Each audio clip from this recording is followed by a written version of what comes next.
বিসমিল্লাহির রহমানির রহিম। আল্লাহ তাআলা সবার জন্য একটি নির্দিষ্ট থাকার স্থান করে দিয়েছে। পশু পাখির জন্য গাছপালা, মানুষের জন্য একটা বাসস্থান। এবং আল্লাহ তাআলা অনেকে সাততলায় রাখে, অনেকে আল্লাহ গাছতলায় রাখে। আসলে গাছতলা এবং সাততলায় যার যার সুখ তার তার কাছে। যে মানুষটা যেখানে থাকে তার সুখ সেখানেই। সুখটা হচ্ছে মানুষের মনের ব্যাপার। স্থান মানুষকে সুখী করতে পারে না। আসসালামু আলাইকুম। শাহনাজ মেম্বার লাভ স্টাইল চ্যানেলের পক্ষ থেকে আমি শাহনাজ পারভিন আমার সকল বন্ধুদেরকে জানাই ওয়েলকাম। কাছে কিংবা দূরে, দেশ ও দেশের বাইরে যে যেখান থেকে আমার এই ভিডিওটি দেখছেন, আশা করি আল্লাহর রহমতে ভালো আছেন। আমি ফ্যামিলির সবাইকে নিয়ে আলহামদুলিল্লাহ ভালো আছি। সবার প্রতি অনেক অনেক শ্রদ্ধা ভালোবাসা যে আমার আজকে ভিডিওটা শুরু করলাম। পুরো ভিডিওটি দেখার অনুরোধ রইল। আপনাদের তো টাইটেল এবং থাম্বনেল দেখে বুঝতে পারছেন আমি আমার এই ছোট্ট ঘরটাকে সুন্দর করে সাজাবো। সেজন্য আমি যে আমার রুমের যে একটা মাঝখানে যে পার্টিশন ছিল সেই পার্টিশনটা খুলে ফেলেছি আর এদিকে নিয়ে আসছি। আর এইটুকু মিলেই আমি একটা একটু বড় রুম করব। দেখেন ঘরটাকে কতটা এলোমেলো দেখা যাচ্ছে। আর রুমটা খুলে ফেলার পরে যে আমার যে একটা খাট ছিল এখানে এই রুমে, সেই রুমের খাটের উপরে সব কিছু রাখা হয়েছে। এই যে চেয়ারটা রাখা হয়েছে, কাপড় চোপড় সব কিছু, এই টেবিল টুবিল সব কিছু এখানে রাখা হয়েছে। কারণ রুমের সবগুলো তো বের করা সম্ভব হয়নি। আর এই কাপড় চোপড়গুলো আমি সবগুলো সরিয়ে নিচ্ছি। আসলে প্রত্যেকটা মানুষের যে থাকার যে স্থান সেটাই হচ্ছে তার স্বর্গ। সে গাছতলায় থাকুক, বাসতলায় থাকুক, রাস্তাঘাটে থাকুক, তার সবাইকে নিয়ে যদি সুখী হওয়া যায় তাহলেই সুখ। মানুষ সারাদিন ক্লান্ত হয়ে পরিশ্রম হয়ে তার ঘরে ফিরে, ঘরটা যদি তার শান্তির সুখের হয় তাহলে সব কিছু সুখ। সুখটা হচ্ছে মানুষের মনের ব্যাপার। কে কোথায় থাকলো, কে কোথায় বাস করলো সেটা বড় কথা নয়। একজনে দেখেন সাততলায় থেকেও তার সুখ নেই, আরেকজন দেখেন গাছতলায় থেকে তার অনেক সুখ। তো আমার রুমটাকে আমি পরিষ্কার করার জন্য আমি খাটের সব কিছু সরিয়ে নিয়েছি আর এদিক থেকে খাটটাও সরিয়ে নিয়ে গেছি। এখন আমি এই রুমটাকে ভালোভাবে পরিষ্কার করে নিয়েছি, ঝাড়ু দিয়ে পরিষ্কার করে নিয়েছি। এই সাইডটা আমি পরিষ্কার করে নিয়েছি, এখানে আমি সোফা রাখবো। পরিষ্কার করার পরে আমি এটা রুমটাকে ভালোভাবে মুছে নিব। কারণ সম্পূর্ণ রুমে মোছা সম্ভব হচ্ছে না, কারণ এদিকে অনেকগুলো জিনিস একদম এলোমেলো হয়ে আসছে। আর আমি যেটুকু দেখাচ্ছি সেইটুকুর মধ্যে মানে পরিষ্কার করে নিয়ে ওইখানে সোফাটা রাখবো। আসলে গ্রামের বাড়িতে টিনের ঘর, আসলে আমাদের তো একটু শহরে আমাদের বিল্ডিং করা হচ্ছে, আর গ্রামে খুব একটা বেশি দিন থাকার সম্ভাবনা কম। তো গ্রামের প্রতি আসলে মায়া থেকেও যেতে পারি। আর এদিকে দেখেন আমি সব কিছু সরিয়ে নিচ্ছি। এই যে ওই সাইডে যে আমি সরিয়ে নিয়েছি সেখানে মুছেও নিয়েছি।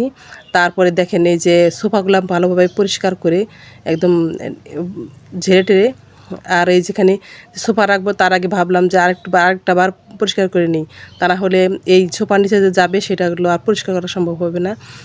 তো সেজন্য আমি সোফার নিচে পরিষ্কার করে নিচ্ছি।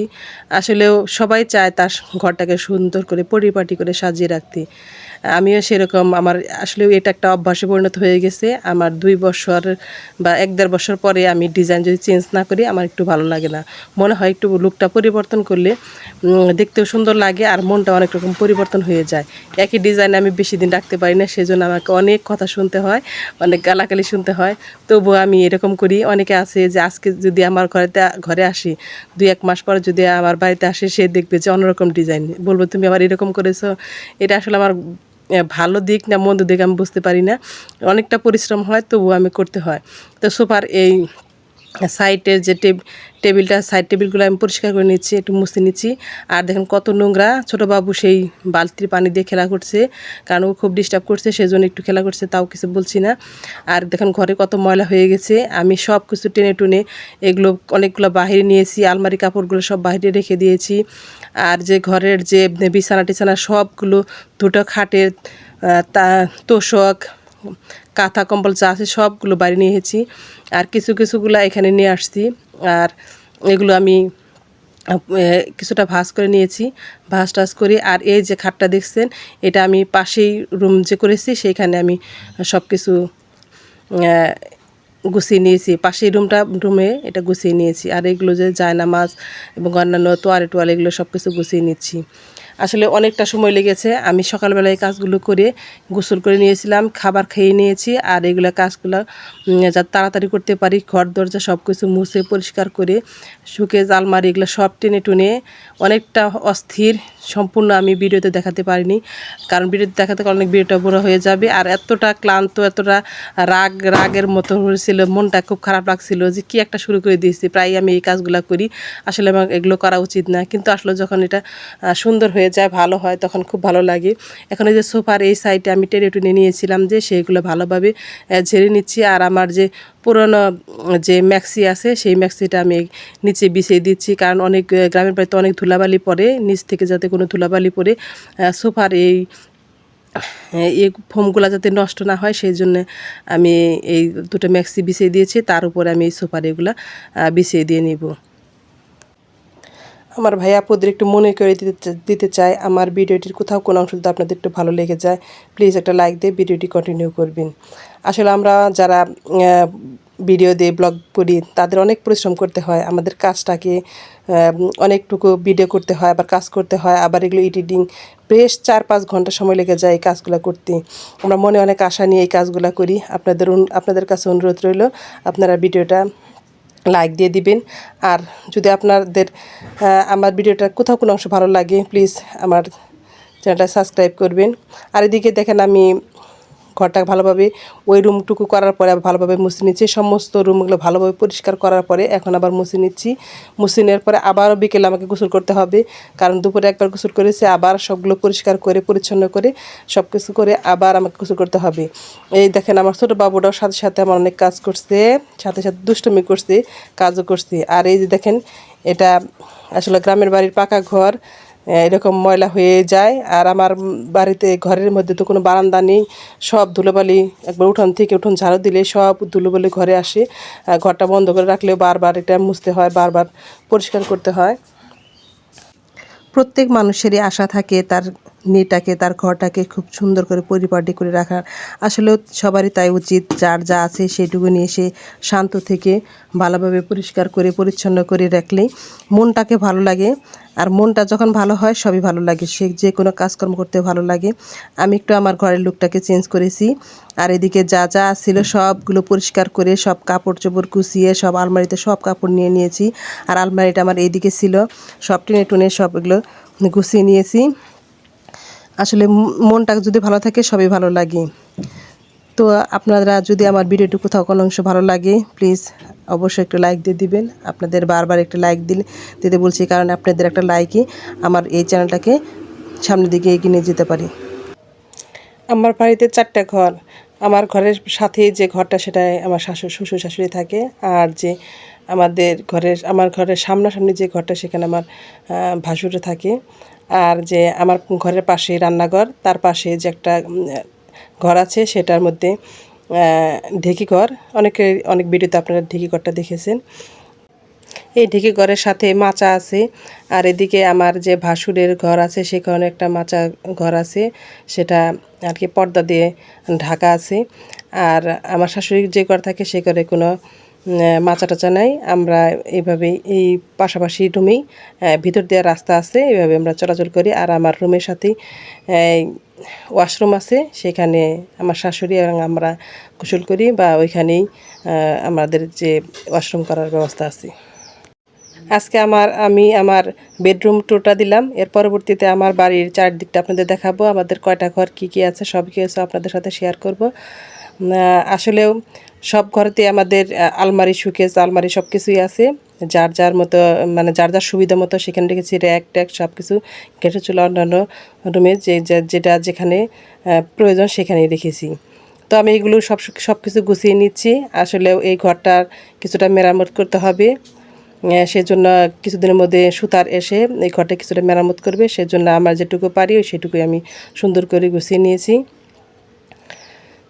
তো আসলে গ্রামের বাড়িতে অনেকেই আসে, অনেক দিন পর পর আসে। আসলে গ্রামের বাড়িতে সাধারণত এইভাবেই আমরা চলি। যারা টাউনে বাস করে, শহরে বাস করে, মাঝে মাঝে আসে, তাদের খুব ভালো লাগে। আসলে গ্রাম আসলে আমরা যারা থাকি আমাদের একটা অভ্যস্ত হয়ে গেছে যে আমাদের খুব ভালো লাগে এইভাবে একটা সংসার।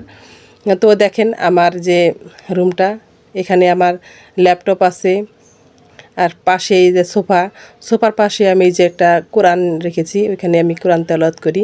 আর এই যে 3টা সোফা আমি এভাবে রাখতে চেয়েছিলাম, 3টা আর 2টা দুই পাশে রাখার জন্য, কিন্তু আসলে আমার জায়গা হলো না। আর এই যে আমার যে একটা আমার নাম সহ মাদার তেরেসা সম্মাননা পেয়েছিলাম, সেটা একটা সাইন এটা আছে এখানে। আর এটা হচ্ছে আমার বেড, সে বেশ অনেক দিন আগে এই খাটটা বানানো হয়েছে। আর এদিক থেকে দেখলে এভাবেই দেখা যাচ্ছে যে ল্যাপটপটা এখানে রেখেছি, আর সামনে বরাবর দরজা জানালা। টিনের ঘরটা আর কতটুকুই বাইক করতে পারবো। যদি আপনাদের ভালো লাগে কমেন্টের মাধ্যমে অবশ্যই জানাবেন। আর আমি ভাবতেছি যে টিনগুলাকে একসময় রং করে নিব, রং করে নিলে অনেকটা ভালো লাগবে। তো বেডটাকে দেখিয়ে দিলাম। আর সাথে যে বেডের সাথে যে বক্স খাটের সাথে যে একটা বক্স আছে, আর এই পাশেই আছে একটা ওয়ারড্রপ, কালো রঙের ওয়ারড্রপটা দেখছেন। আর এর পাশেই জানালাটাতে একদম সুন্দর আলো আসে, খাটের মধ্যে আলোটা পড়ে। আর এখানে এই যে সাইড ওই রুমটার মধ্যে আমি ফ্রিজ রেখেছি, ফ্রিজের সাথেই এই ফ্রিজের এইটুকুর জায়গার মধ্যেই আমি একটা শোকেস রেখেছি। আর পাশে এই সাইডে আমার একটা দরজা থেকে সব কিছু ওই ঘরটা দেখা যাচ্ছে। আর সাথে আমার একটা ছোট্ট ড্রেসিং টেবিল, এটা হচ্ছে আমার জীবনের প্রথম ফার্নিচার। আর এই ড্রেসিং টেবিলে সব কিছু ভিতরে রাখতে হয়, কারণ ছোটো বাবু সব কিছু এলোমেলো করে দিয়ে দেয়। আর সাথে আমি একটা স্ট্যান্ড ফ্যান রেখেছি। এই স্ট্যান্ড ফ্যানটা অনেক সময় ধানের কাজে ব্যবহার করি এবং অন্যান্য সময় ঘরে ব্যবহার করি। আর এই সাথে আছে আমার এই আলমারিটা, অর্ধেকটা ওয়ারড্রপের মতো, অর্ধেকটা আলমারি। আর আলমারির পাশেই আমার সেই আবার সোফা। এভাবে আর কি ঘুরিয়ে ঘুরিয়ে আমার ঘরটাকে এভাবে সাজিয়েছি। এই সোফাটা এর থেকে দেখে যাচ্ছে এই যে আলমারির পাশেই এই যে সোফা। তো আপনাদের কেমন লাগলো অবশ্যই কমেন্টের মাধ্যমে জানাবেন। এই ছোট্ট ঘরটাকে সুন্দর করে সাজিয়েছি, আমার খুব ভালো লাগছে, অবশ্যই আপনাদেরও খুব ভালো লাগবে। আর এই যে ল্যাপটপটা রেখেছি, মাঝে মাঝে এখানে বসে সবাই মিলে আড্ডা দিই, নাটক দেখি, অনেক মজা হয়, সবাই একসাথে বসি। আর আমার শ্বশুর ভাসুর সবাই আমরা এখানেই বসে অনেক রাত পর্যন্ত আড্ডা দিই। আমার ঘরে সবাই আসে, আমার খুব ভালো লাগে, সবাই মিলে আমরা একদম ভাই বোনের মতো মিলেমিশে থাকি। আমার ঘরটা আসলে সুন্দর, স্বর্গের মতোই। আসলে এটা আমার বেহেশতের মতোই আমরা সুখে সমৃদ্ধ সবাই জীবনযাপন করি। বাস্তবে দেখলে অবশ্যই আপনারা বলবেন আমাদের মতো এত মিল মহব্বত আসলে কোথাও কোনো জায়গায় নেই। এই স্বর্গের মধ্যেই আমার সুখ। আল্লাহ তাআলা যেন আমাদের মতো সবাইকে সুখী করতে পারে, সবাই যেন এভাবে জীবনযাপন করতে পারে, সুখী সমৃদ্ধ জীবনযাপন করতে পারে, সেই দোয়া করি।